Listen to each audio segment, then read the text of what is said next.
What's up, Bears Nation? Welcome back to Bears News Fan Report, your go-to destination for all the latest updates, breaking news, and in-depth analysis on our beloved Chicago Bears. Today, I've got something cooking that's going to get you thinking about the future of this defense in ways you probably haven't considered yet.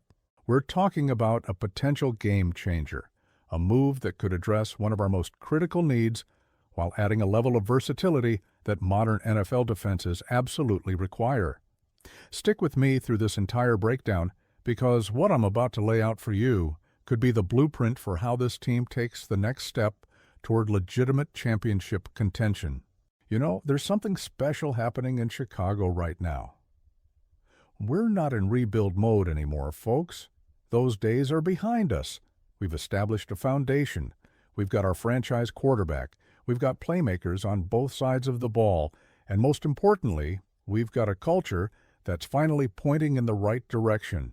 But here's the thing about building a championship roster. It's never finished. You can't just sit back and admire what you've accomplished. You have to keep pushing, keep adding pieces, keep identifying areas where one smart move could elevate the entire unit. That's exactly where we are right now, and that's exactly what I want to dive into with you today. As we look ahead to the 2025 NFL Draft, the Bears are in a fascinating position. We're not desperate. We're not scrambling to fill massive holes across the roster. Instead, we're in reinforcement mode, looking to add quality depth and competition at positions where one injury or one underperformance could derail our momentum. The front office has done an incredible job over the past couple of years, building through the draft, making smart free agency moves, and creating an environment where young players can develop and thrive. Now it's about sustaining that progress, about making sure we don't take any steps backward. Let me talk to you about something that's been on my mind lately. Our secondary. We've made strides, don't get me wrong. We've added talent. We've seen improvement. But if you've been watching this team closely, you know there's still work to be done. The modern NFL is a passing league, and you simply cannot compete at the highest level without multiple defensive backs who can cover, who can make plays on the ball, and who can adapt to different roles within your scheme. Versatility has become the name of the game on defense, and teams that can move pieces around, that can disguise coverages, that can put their best athletes in position to succeed regardless of alignment. Those are the teams that consistently shut down elite offenses. Now, I want you to think about the Miami Hurricanes for a second. We've already tapped into that pipeline before, and it worked out pretty well for us. The Canes have a history of producing NFL-caliber defensive backs, guys who play with attitude, who understand leverage and technique, who aren't afraid of the big moment. There's a culture down there in Miami that breeds a certain type of competitor, and when you can identify those guys early and bring them into your organization, you're not just getting talent, you're getting mindset. You're getting players who have been battle-tested in one of the toughest conferences in college football, who have faced elite competition week in and week out. Keonte Scott is a name that's been rising steadily throughout this draft process, and the more tape I watch, the more convinced I become that this kid could be exactly what we need in our secondary. We're talking about a defender who has that rare combination of instincts and playmaking ability that you simply cannot teach. You either have that feel for where the ball's going or you don't, and Scott absolutely has it. He's the type of player who consistently shows up on film, who makes his presence felt regardless of where he's lined up, and that versatility is what makes him so intriguing for a defense like ours. Let me break down what makes Scott such a compelling prospect for the Bears. First and foremost, the guy finds the football. In today's NFL, it's not enough to just be in position. You have to make plays when the opportunity presents itself. Scott has demonstrated time and time again that he has that ball-hawking mentality, that ability to read the quarterback's eyes, to break on routes, to get his hands on passes that other defenders might not even get close to. That kind of instinctive playmaking is what creates turnovers, and turnovers are what win football games. We've seen what happens when our defense can create takeaways and give our offense short fields and extra possessions.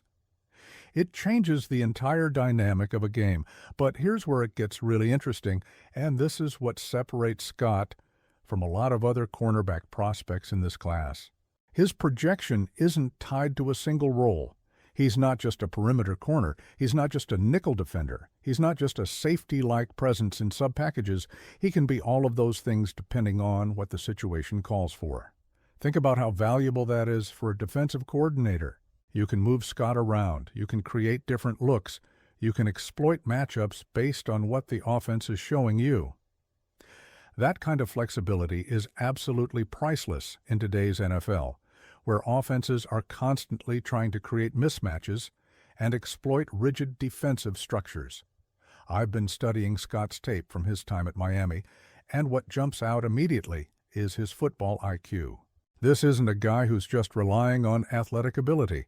He understands rote concepts, he recognizes formations, he processes information quickly, and makes decisive movements. Those are the traits that translate to the NFL level, that allow young players to contribute immediately rather than spending their entire rookie season trying to figure out the speed and the complexity of the professional game. Scott has shown that he can handle complex assignments, that he can adjust on the fly, and that he plays with the kind of confidence that suggests he'll be ready for whatever gets thrown at him on Sundays. Now, let's talk about fit within our defensive scheme. We've seen the Bears prioritize versatile defensive backs in recent years, guys who can play multiple spots and give the coaching staff options. Scott fits that profile perfectly. Whether we need him to shadow a slot receiver, whether we need him to play outside and press at the line of scrimmage, whether we need him to drop back and play a more zone-oriented role with safety-like responsibilities, he has the tools to handle all of it. That's the kind of chess piece that allows defensive coordinators to get creative, to keep offenses guessing, to create confusion and hesitation that leads to negative plays. The timing of potentially adding Scott in the third round makes a lot of sense from a roster construction standpoint. We've got bigger needs earlier in the draft, positions where we need to invest premium capital to ensure we're set for the long term. But by the time we get to that third-round pick, we're in perfect position to add a high-upside defensive back who can come in and compete for playing time immediately, while also providing valuable depth and special teams contributions. This is the sweet spot of the draft, where you can find impact players who might not have first-round pedigree, but who have all the traits to become significant contributors over time. I also want to address the Miami connection because I think it's worth noting. We've already brought in Tariq Stevenson from the Hurricanes program, and while his development is still ongoing, the point is that we're familiar with the culture, the coaching, the type of player that comes out of that system. There's something to be said for continuity in your scouting and evaluation process. When you identify a program that produces players who fit your scheme and your culture, it makes sense to continue mining that pipeline. Scott represents another opportunity to tap into that Miami defensive back factory and add a player who's been coached up by people who understand how to develop NFL-caliber talent. Let's also consider the broader context of our secondary needs. We've invested resources in the position, but depth is always a concern, especially at cornerback where injuries are common and where having 4 or 5 legitimate options is essential for surviving a 17-game season plus playoffs. Scott wouldn't just be a developmental piece sitting on the bench waiting for his opportunity.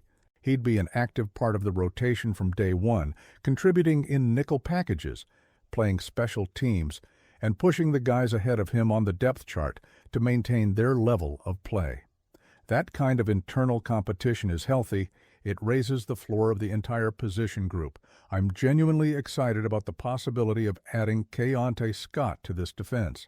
When I think about where this team is headed, when I envision what a championship-caliber Bears defense looks like, I see multiple playmakers in the secondary who can take the ball away, who can make quarterbacks think twice before throwing into certain areas of the field. Scott has that kind of impact potential. He's not going to be a household name on draft night. He's not going to generate the same buzz as a first-round pick. But 6 months from now, a year from now, we could be looking back at this selection as one of the steals of the draft.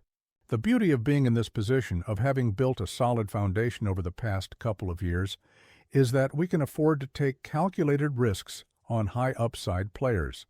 We're not desperate to fill every hole with sure things. We can identify guys like Scott who have the traits and the production to suggest they'll be successful at the next level, even if they're not consensus top 50 prospects. That's smart roster building. That's how you sustain success over multiple seasons rather than having one good year and then falling back into mediocrity. So here is my take on Keonte Scott potentially joining the Chicago Bears in the 2025 NFL Draft.